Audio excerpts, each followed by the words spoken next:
بسم اللہ الرحمن الرحیم۔ السلام علیکم ورحمۃ اللہ وبرکاتہ۔ اللہم فقہنا فی الدین، اللہم فقہنا فی الدین، اللہم فقہنا فی الدین، ربی زدنا علما وعملا متقبلا، آمین یا رب العالمین۔ محترم سامعات، میں اپنے اس چینل پر جو کہ قرآن تعلیم و ادب کے نام سے ہے، اس چینل پر میں آپ سب کا استقبال کرتی ہوں اور امید کرتی ہوں کہ ہم اس چینل پر انشاءاللہ دین کو سمجھنے کی اور قرآن کو سمجھنے کی کوشش کریں گے، اور اس چینل پر ہم قرآن کی مختصر سی تفسیر اور احادیث کا مطالعہ اور سیرت النبی اور سیرت صحابیات کے اوپر بھی ہم انشاءاللہ اس میں روشنی ڈالنے کی کوشش کریں گے۔ تو آپ سب سے امید ہے کہ آپ سب میرے ساتھ رہیے اور پھر دوسروں کے ساتھ بھی شیئر کریے تاکہ دوسرے لوگ بھی اس سے فائدہ اٹھا سکیں۔ جیسے کہ ہم جانتے ہیں کہ اللہ تعالیٰ نے اپنے کلام کی ذمہ داری اور معاشرے کی اصلاح کی ذمہ داری نبی کریم صلی اللہ علیہ وسلم کو دی تھی، اور اس کے بعد صحابہ کرام، اور پھر اس کے بعد ہم مسلمانوں پر یہ ذمہ داری عائد ہوتی ہے کہ ہم اللہ تعالیٰ کے دین کو اللہ تعالیٰ کے بندوں تک پہنچائیں۔ تو آپ میرا اس کام میں ساتھ دیجئے، انشاءاللہ اللہ تعالیٰ ہم سے زیادہ دین کو سمجھنے اور سمجھانے کا اور عمل کرنے کا اللہ تعالیٰ ہمیں توفیق دے، آمین۔ تو آج سے ہم انشاءاللہ یہ سورۃ النشرہ ہے جو ہم یہاں پر آج سیکھیں گے، اس کی تفسیر اور اس کو سمجھنے کی کوشش کریں گے۔ اس میں 8 آیتیں ہیں اور یہ سورہ نمبر 94 ہے، جو سورہ یہ مکہ میں نازل ہوئی تھی۔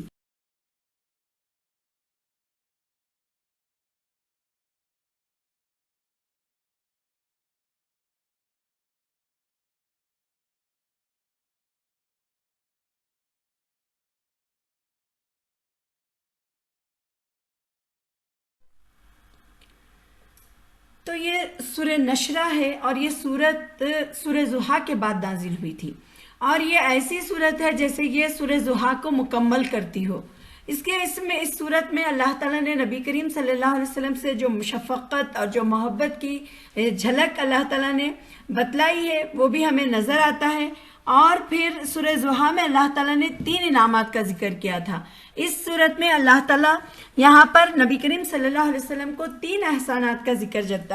بتلا رہے ہیں، کہ جس میں سے ایک ہے سینہ کھول دینے والا واقعہ۔ یعنی جیسے کہ ہم جانتے ہیں اللہ تعالیٰ نبی کریم صلی اللہ علیہ وسلم کے سینے کو کھول کر منور کر دیا اور اس کو فراخ کر دیے تھے، اور پھر اس کو حق کو سمجھنے اور اس کو دل میں بسانے کے لیے اللہ تعالیٰ نے ان کے سینے کو کھول دیا تھا، کشادہ کر دیا تھا۔ اور پھر سورہ انعام آیت نمبر 124 میں اللہ تعالیٰ فرماتے ہیں فَمَن يُرِيدُ اللَّهُ أَن يَهْدِيَهُ يَشْرَحْ صَدْرَهُ لِلْإِسْلَامِ، یعنی جس کو اللہ تعالیٰ نے ہدایت سے نوازنے کا ارادہ کرے اس کا سینہ اسلام کے لیے کھول دیتا ہے۔ یعنی اللہ تعالیٰ جس کو اپنے ہدایت سے نوازنا چاہتا ہے پہلے اس کے دل کو اس اسلام کے لیے یعنی اس کی سمجھ کے لیے کھول دیتا ہے، تاکہ دین کی بات کیا ہے اس کو پہچان بھی لے، اس کو سمجھ بھی آئے، اور پھر وہ اسے قبول بھی کر لے اور اس پر وہ عمل بھی کرے۔ اور یہاں پر نبی کریم صلی اللہ علیہ وسلم کے سینے کو کھولنے کے بارے میں ہمیں 2 واقعات ملتے ہیں۔ یعنی نبی کریم صلی اللہ علیہ وسلم کو 2 مرتبہ سینہ کھول دیا گیا تھا۔ ایک تھا جب نبی کریم صلی اللہ علیہ وسلم چھوٹے تھے، جب ان کی عمر 4 ایئرس تھی، یعنی 34 سال میں نبی کریم صلی اللہ علیہ وسلم تھے۔ اس وقت جبرائیل علیہ السلام نبی کریم صلی اللہ علیہ وسلم کے پاس آئے اور انہوں نے آپ صلی اللہ علیہ وسلم کا دل چیرا، اور اس میں سے جو شیطانی جو خیالات وسوسوں والا جو حصہ ہوتا ہے اسے نکال دیا، جو ہر انسان کے اندر ہوتا ہے، پھر اسے دھو کر بند کر دیا تھا۔ یہ ذکر ہمیں صحیح مسلم میں ملتا ہے، کتاب الایمان میں۔ پھر دوسری مرتبہ جو نبی کریم صلی اللہ علیہ وسلم کا سینہ کھولا گیا وہ معراج کے موقع پر،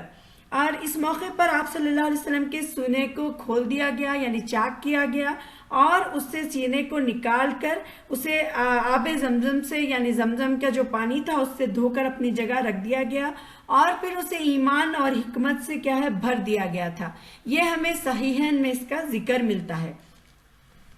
تو اسی کی مناسبت سے اللہ تعالیٰ اس سورے میں نبی کریم صلی اللہ علیہ وسلم کو یہاں پر ذکر کر رہے ہیں۔